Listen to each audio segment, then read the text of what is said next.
সিয়াম দুই প্রকার। কয় প্রকার? একটা হলো রমাদানের সিয়াম, আরেকটা হলো জীবনের সিয়াম। জীবনের সিয়াম অর্থাৎ আমরা যে রোজা রাখি রমজানে বা রমজানের বাইরে নফল রোজা, এই রোজাগুলো এগুলো যেরকম রোজা, আমাদের পুরো জীবনটাও একটা রোজা। রমজানের রোজা শুরু হয় কখন? শবে সাদিকের সময়। রমজানের রোজা শবে সাদিক এর শুরু হয়। জীবনের রোজা শুরু হয় কখন? মানুষ যখন প্রাপ্তবয়স্ক হয় তখন। রমজানের রোজা শেষ হয় কখন? সূর্য যখন ডুবে যায়। জীবনের রোজা শেষ হয় কখন?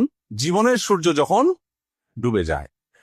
রমজানের রোজা যদি ভেঙে যায় তাহলে সেটা আবার রেখে দিতে হয়, রিকভার করতে হয়। জীবনের রোজা যদি ভেঙে যায় সেটা আবার তওবা করে রিকভার করতে হয়। সিয়াম শব্দের অর্থ বিরত থাকা। সওম বা সিয়াম যেটাকে আমরা রোজা বলি, এটা শব্দের অর্থ হলো কি? বিরত থাকা। ভোগবাদী পৃথিবীতে কোথাও আপনাকে বিরত থাকতে খুব একটা বলা হবে না। সব বিজ্ঞাপনে বিলবোর্ড গুলো আপনাকে ভোগের কথা বলবে, বাচ্চা থেকে নিয়ে বুড়ো পর্যন্ত। বাধা দিও না, বাচ্চা যা খুশি করুক, তাকে বাধা দিও না।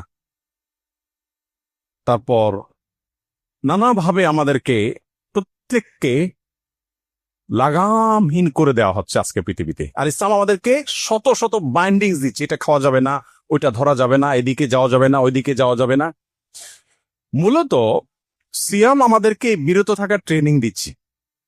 দেখেন, সিয়াম রেখে আমরা পানাহার করি না। জীবনের যে রোজা আছে সেখানেও আল্লাহ তাআলা আমাদেরকে নিষেধ করেছেন এটা করা যাবে না, ওইটা করা যাবে না।